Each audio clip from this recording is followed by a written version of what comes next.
Hello and welcome to another episode of Scale Up Stories. This is the show on the Digital Beans social media channels and through your podcast platform of choice, where I, Ben, get the opportunity to talk to various business owners from around the Southeast and afar about what they are up to, how their owners have got into the business of where they are today, and how those businesses have scaled to be where they are right now in the world. And today, this has been a few weeks in the making. I'm really looking forward to this. I'm joined by Karina Sudenyte, the co-founder of Flawsome. Karina, how are you doing? Oh, hi Ben. I'm very good today. Yeah.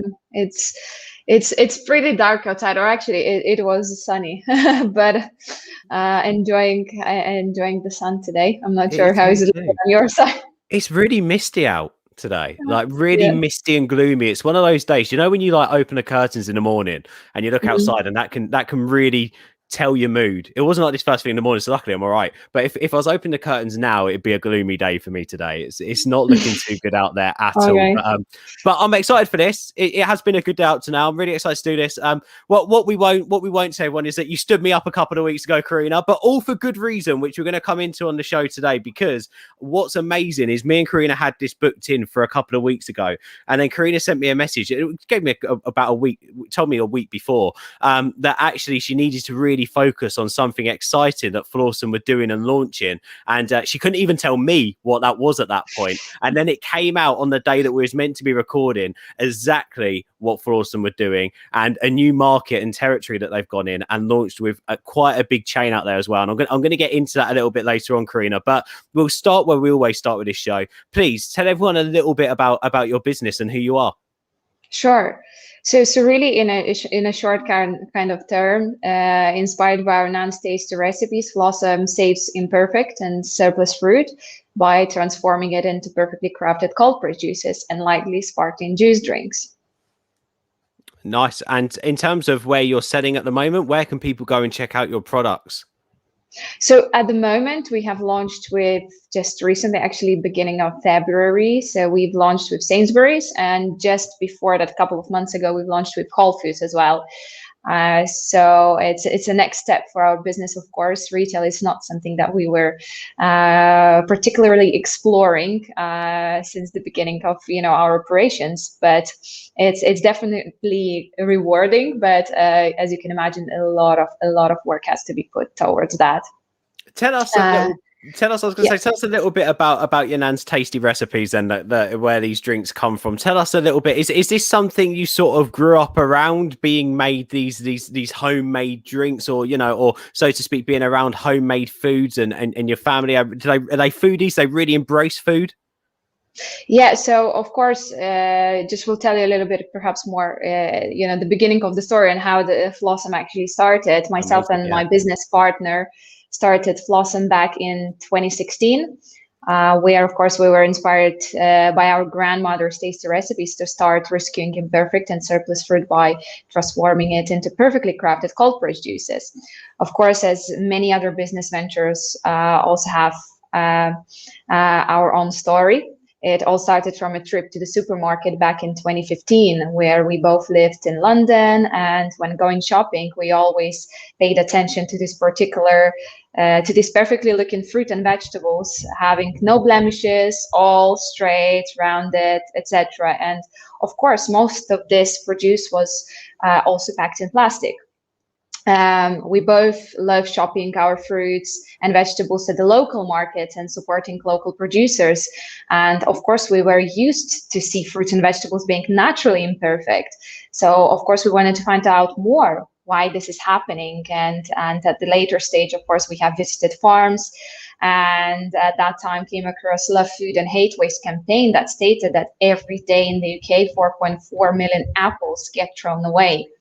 So we have learned so much about the farming industry also, and how much farmers are struggling. If you can imagine, 1/3 of all farmed food worldwide goes to waste, which is, a shameful waste of land, water, and resources.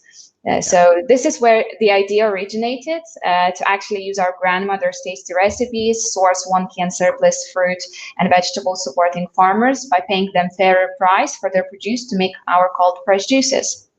I think it's really interesting that you point that out there, actually, that, you know, wasting an apple isn't just about that apple. It's about the love, care, and attention that actually went into making that apple actually Yeah. grow and the many around it. And that's where the problem stems from, because that doesn't just take a human or someone working really hard. That takes years of, you know, putting together a business, being able to have the land, watering the land, the attention that goes into it.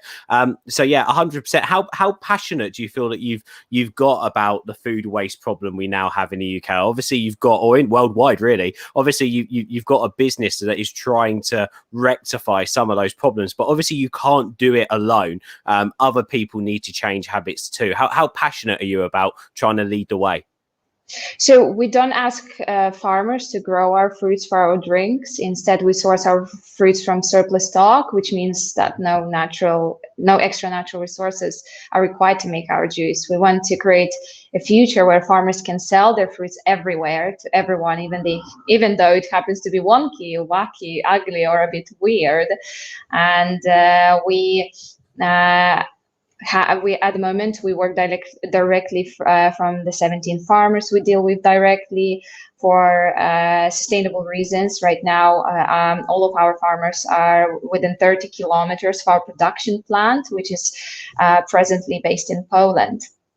You say that on your website, I saw this bit and I wanted to hit on it slightly. That a trip to a local farm was the moment that sort of opened yours and your co-founder's eyes to the food waste problem and the devastating effects of it. Can you shed any light on that visit to that farm and so to speak, how that made you feel and what happened? Sure. So, of course, we were visiting farms. As you can imagine, Kent is the main kind of part of England that actually has quite a lot of farms in that region. And we just kind of went and explored different, farmers, visited, farms, and kind of saw how the production, and how they work in the UK, because, we were coming from different country, myself from Lithuania, my partners from Poland. So we kind of wanted to see, what the differences are, between that, between the countries and how, farmers are operating. And of course, because, we, once starting the business, we had to as well visit farmers in Poland, because this is where, our recipes comes from, according to, Maciek's grandmother. And that day really it was a nice, of course, day for us, because this just kind of made us thinking more, and made us actually wanting to research about such issues. And farmers were telling us how this wastage happens, when it comes to surplus stock, how they are have to get rid of this simply because they need to overproduce, or to meet the supermarket's demands, or change in weather conditions happens when the surplus stock occurs. So there are a lot of different reasons. So it's not only around wonky produce being perfect and rejected by supermarkets, but actually surplus. So surplus when they're left with the amount of stock that they cannot shift. And for example, strawberries, you need to act really quickly to actually, to make juice or jams, whatever, out of them, because the shelf life of strawberries is, and they are kind of, and they're getting really wonky out very quickly. So you need to act really quickly, and that's the reason we are here. We approach farmers, so we have already a network of farmers that we work with, and of course they benefit from the fact that we pay fairer price for this produce that otherwise could be wasted. So we all benefit, and the supply chain works in this way really well for us, in a sustainable and, how to say, fairer, being fairer to farmers as well, which is one of the also main issues in the farming industry. Yeah, no, that sounds, I mean, it sounds like from the very start, obviously you had a goal, you had a direction, and obviously within that goal, there's obviously multiple areas of different things you want to achieve, and to be able to bring that brand to life with that personal touch as well, as you said, from the recipes, you got the plan there. But when you did start out, what was the plan? How did the business start? How was you selling your product? How was you raising awareness of Flawsome drinks?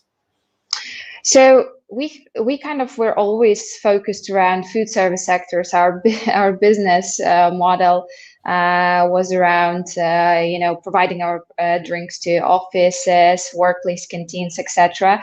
And this worked really well for us because we at the beginning we had kind of huge 5-liter packaging as well that can be dispensed into the glass. So we believed that it could be a good alternative for catering companies to actually.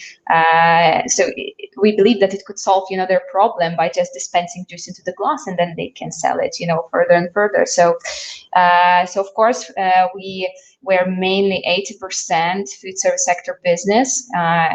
Just if I mentioned before COVID, of course, right now it's the business model has changed quite significantly, but we were happy to work with local restaurants, cafes. We started in Wales, where this is where actually I went to study as well. So I did my business management degree / HR back in Wales, and all started really there.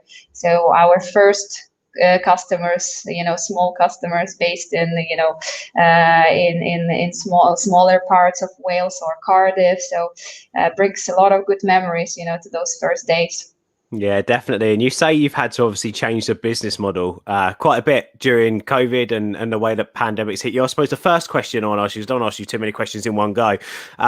How did it impact you? How I don't want to make this chat all about COVID, but obviously your business is slightly different to some of the others that we've spoken to, and they've shared their stories on how it impacted their sales, having to shut their shops, having to change the way that they utilize their space and ship orders out. How did COVID affect you when that hit? So, as I mentioned, we were 80% food service oriented business from the start of our operations. And when COVID hit the country, we just had no choice. We had to really adapt to the new normal and pivot our business. We then had to think about strategies moving forward. We had no choice and start focusing on omni-channel. We put all of our efforts into redesigning our website, introducing subscription options for our consumers. But of course, we finally have decided to approach retail sector. It was never our priority before because we knew that we had to be ready for such a challenge, but we decided to try, approached, of course, retailers, and we're very, very glad to receive exceptional feedback from the buyers. And this is when we understood that that's the right time for us to reach a wider scope of our sustainably conscious consumers and provide to people a product that does not only exceed in taste, quality, but also environmental impact. Yeah, and of course, a few of the places you have launched, as you said, Whole Foods Market, Shell recently you've gone into, Sainsbury's as well. I know it's very early days, but do you know what the feedback's been like on the product from those obviously supermarkets and obviously garages? What has the feedback been like? And for you, is this the plan now? You want to get in as many stores similar as possible?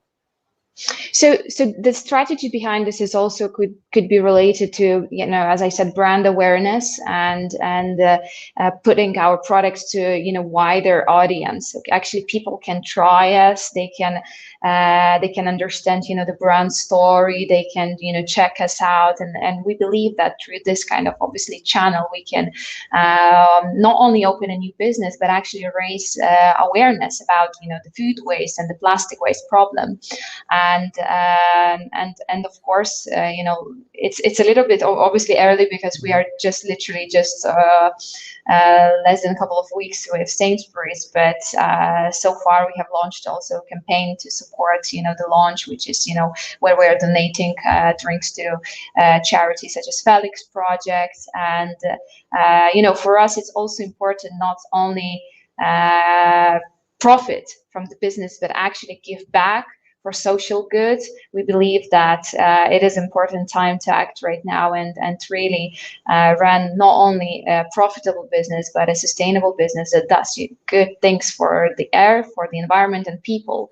And of course, it's nice to see, to see growing. And obviously export is another thing that we started approaching during COVID, because we believe as well that we can share our story, on a bigger scale, worldwide really.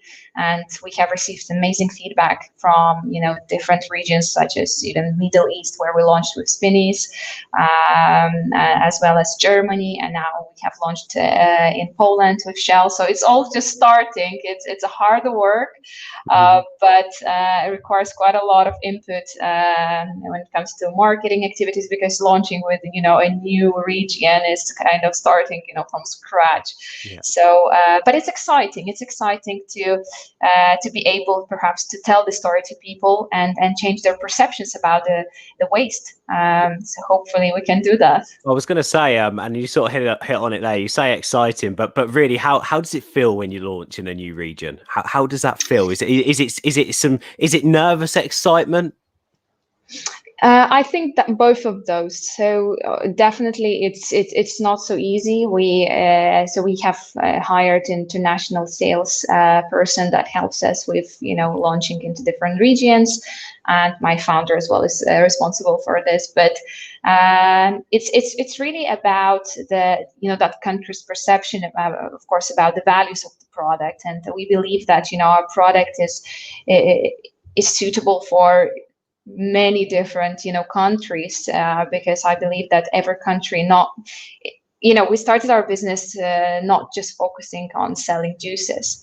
It was all about creating social impact on everything we do. So we believe that through our products we can share the story, and so the consumers can really change their perhaps habits into better habits, and start living sustainable and more and kind of zero waste life. So that's kind of our, of course, goals, and we believe that it's super hard to launch with a new region. I'm not going to say. You definitely need to have resources. You need to be ready for it. You need to have a plan up front, what you want to do, and what you want to achieve there. And of course, as I said, starting from scratch really. And also with the beliefs behind your product, really what you want to do is you want to have obviously people and businesses within other regions embrace that belief. And obviously for yourselves, you won't want to go and obviously put your product in potentially a store or somewhere where they don't carry a similar belief in terms of what you're trying to achieve. So it's also about making the right move, isn't it, when you make these moves? Yeah, that's you said that correctly. So we also do quite a lot of research, of course, where we want to end up, and what kind of stores are share the same values and beliefs as Flawsome. Otherwise, it would be hard to reach the consumer. Our consumer is the conscious consumer that cares about health benefits, sustainability, and UK has proven to be exceptionally strong in terms of having this sustainable movement, zero waste movement. How people perceive sustainability is growing in the UK, and it's so different in different regions. Believe me or not, in different countries, they are still catching up. And with such a product, perhaps, in telling the story, educating consumer, because you need to educate the consumer. Without it, it's hard to change their habits. So first of all, the education needs to be in place, about these issues. And then, of course, it's interesting to say that there is already a ready product that you can talk about, and show that, okay, this can be done in this way. So you can actually tackle food waste or plastic waste by making juice or jams or relishes, whatever. There are different ways you can do that. So perhaps, that education and is extremely needed in some of different parts of the world, because it's still catching up. Yeah, I definitely want to come on to your goals and what's next for Flawsome, because I think you've got such a fantastic brand there that can only grow and expand. So it'd be interesting to see what you're going to maybe think about doing in the future. But just quickly, we spoke a bit earlier on about your journey, and obviously you started off with that business management and HR. Was it a degree, or you were studying business management and HR in Wales, of course? Lovely Yes. Wales. So I did. I've graduated just back in 2018. I already forgot about it, but Amazing. That wasn't long ago. That wasn't long ago at all. And of course, between then, you've now launched your own business. So was Flawsome always something that you was doing in the background, or was it straight out the back of finishing and completing the degree that you went full hog into your own business, or how did it come about for you starting to be able to be a co-founder of Flawsome? It's a journey, of course, because we were lucky to be together and on this business journey as a couple and as a partners in crime and business partners. So we share quite a lot of things kind of together. But it was really, really interesting to come back to that time, because we were kind of studying at the uni together of magic. He was undertaking his master's degree in law, and of course I was just I think I was just starting up. I was just starting my business management degree. It was my first year, and I was not sure what I would like to do in the future. I didn't know anything. It was hard for me, and I think this decision to go into the business at that early stage, I was just around, I think, 19, and I remember there was an initiative from supported by NatWest, where there was a bus standing just outside of our campus, powered by a NatWest accelerator program, and they were inviting students into the bus, because they had this very great entrepreneurial program called. I keep forgetting. So NatWest entrepreneurial, whatever, something alongside business, something. accelerator program, and they were kind of sharing with you some leaflets, and they're showing some kind of the program parts, and they said, okay, you can actually you can apply, you can pitch your business idea, and in this way they kind of select your business, and you can be part of this community, etc. So we tried and we got into it, because we had this kind of idea, but it was old branding. We kind of come up with branding called Get Wonky, so it was so kind of student designed, and but it was a great start. We started from this accelerator program where we met an insane amount of different people, inspiring mentors and people from different backgrounds. So it definitely paid off. So this is how we kind of were able to start off and really meet the community and get some support in terms of legal support or even mentoring. So we were students, as I said, and of course, after a year later on, we have decided to build a family. So it was all in it was all in one moment. So it all happens at once. It always does. Yeah, we became parents of twins at the age of 22. I was just graduating, so literally had to write up my thesis, and it was overwhelming, and we had a business as well. Just obviously it was a starting point, and that starting point is extremely crucial, and I think that all of these challenges made us much more stronger, and definitely we became extremely strong, and we know our goals and we are moving towards them. Yeah, Pip and Amy, who run Digital Beans and the e-commerce company, which is our sister business, Simply Hair, they're married. they're together, and they've gone on the whole journey throughout both businesses together. Obviously, Pip naturally focuses a lot more on Digital Beans. Amy focuses a bit more on Simply Hair, but they both work together at the top and the helm of both businesses. And I think that must be something really special when you can do it with your partner, because also, again, like like they have, and a bit like you have as well, during that time and what you achieve in the business, you also achieve things as family. You have children, your children reach different milestones. They see the business grow, and they grow alongside the business too. So those landmarks must be something special, which is absolutely great. And I think sat here now talking to you as a business owner, and so to speak, knowing what I do is just a member of staff of this business, and working here, and now me having children, and being at this workplace for quite a long time, it's really nice when you can have a good work-life balance, isn't it? It makes everything so much easier. But as a business owner, I don't know how you find a work-life balance, Karina. How does that happen? Well, it's not easy.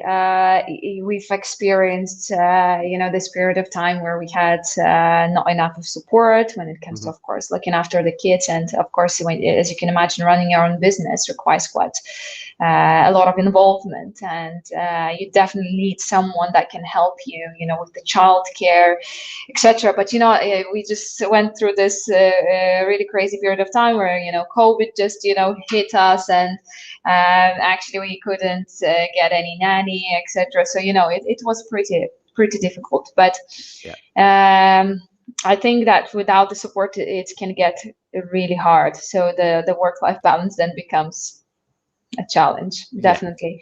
And working from home is more or less impossible, isn't it? So yeah, it's obviously the multitasking perhaps between yourself, but as you can imagine, we both work, so we are both founders, so we have we contribute different skills, different experiences, and we work in different fields, so one or another is always needed, so it's almost impossible to work different days, etc. But we try. It's more about the mindset. Mindset is so crucial, and of course, when you're running your own business, because it can get overwhelming, and it's not always perfect as everyone else could think that it is. But there are days that are extremely hard. There is some amazing days, but it's just you need to keep yourself going and really motivate yourself. So that right mindset, being positive, is super important. It's not only important for yourself, but of course because you have kids. So the fact that the kids feel actually the way you feel, and this whole atmosphere and environment is so crucial to create that positive environment at home. But help is definitely needed. So at the moment, I'm glad that I found someone that can support me and to look after my kids whilst I'm working. Otherwise, it would be challenging. Yeah, I've gone nursery, help, more hours, please. And luckily, they're at an age where they can just be, and nurseries are still open. So luckily enough, but they're happy in the nursery. And they are much happier than watching me work. Much happier than watching me work. I want to just quickly hit on, because we're approaching the half an hour mark, your goals that you set out with at the start. Obviously, for any business owner, you go on a journey and those goalposts change. And obviously, you've had to change the business around ever so slightly, or maybe even what you describe as quite significantly in terms of where you're going and what you're doing. But for you now, when you set out, were there any key goals, and how close are you to achieving those? Sure. So when we started our business venture, our mission was always a world where food isn't wasted needlessly, but we constantly strive to be able to make a positive impact on everything we do. To date, we have saved over 1,000 tons of 1-can surplus produce. And to put that into perspective, because not everyone might have this imagination, it would be equivalent to 550 black caps. And this is actually 100% of our 2020 target, which was incredible.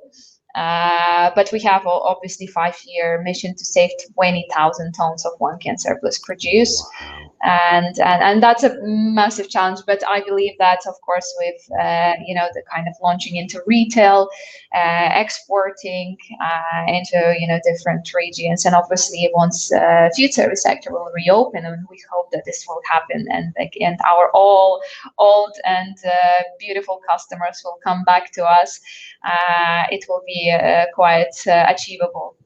Yeah, and you put all this on your website as well, from what I can see too. I also had a look earlier on, and it's something like now over 22 million fruits saved by your juices so far, which is That's in pieces. Yeah, which is insane, which again was part of your 2020 target. So in terms of those goalposts moving, you say that that's your big 5-year plan. I see you're embracing e-commerce as well. You always have embraced e-commerce for subscriptions, more orders. Have you got any new ideas to further embrace digital, and sort of where are you going next? What's the next for Flawsome? So at the moment, we are hiring e-commerce person, which is quite important for us right now, because we believe that obviously technology is evolving, and e-commerce and people buying, directly. It's a growing industry, and that's how we see business moving forward. So omni-channel and strengthening that, with this omni-channel, and really putting quite a lot of work into Amazon. So we had to become Amazon experts really overnight, because we never were focused on that, and really had to learn how it's how to set it up, etc. So these kind of channels are extremely important, and of course we kind of try to put quite a lot of efforts into we have developed subscription as well for people. There's a lot of things that will be happening in the coming future. We are planning quite exciting campaigns, and of course some new retail space will be announced very soon. So we are very excited for those launches. Amazing. Yeah. Well, congratulations, Karina, with all your successes especially over the past 12 months. But also, I just think your brand is so vibrant, it's so fresh, and I think everything you stand for is absolutely fantastic. And I think sometimes, and I've said this before on this show, maybe it means nothing coming from me, but business owners don't necessarily get a pat on the back. And I think you're doing a fantastic job alongside your co-founder, and keep pushing that messaging, keep striving for more, because I absolutely do love the brand, and I always see on LinkedIn and other channels as well, people really embracing it, and you've got a good identity when it's being embraced like that. So congratulations, and let's hope in another 12 months time, maybe 24 months time, we can sit down and have another conversation about where the business has gone, and all the successes that you've been having then as well. Sure. Karina, thank you so much. If someone wants to go and order now and taste your drinks, where can they find you? So definitely people will help us a lot purchasing, of course, from Sainsbury's, because, we have this very amazing campaign running where, per every drink sold, we will donate a drink to Felix Project, which is obviously a great initiative, and we want to help more charities and people in need. And of course, you can purchase our drinks on our website or Amazon, available both ways. So whatever is more easier for anyone to go into. Thank you, Karina Sudenyte, the co-founder of Flawsome Drinks. Thank you guys for joining us as well. Another Scale Up Stories back next week. Remember, if you want to listen back to any of our Scale Up Stories in full and hear how businesses have grown, not just over the past 12 months, but since the day they were born, please do search up Scale Up Stories or Digital Beans Scale Up Diaries on your podcast platform of choice and listen back in audio format. Of course, you can also watch these shows live on our LinkedIn, YouTube, or Facebook pages. Just go to Digital Beans UK. Stay safe, everyone, and I'll be back with a brand new episode next week. Karina, thank you again, and stay safe. Cheers.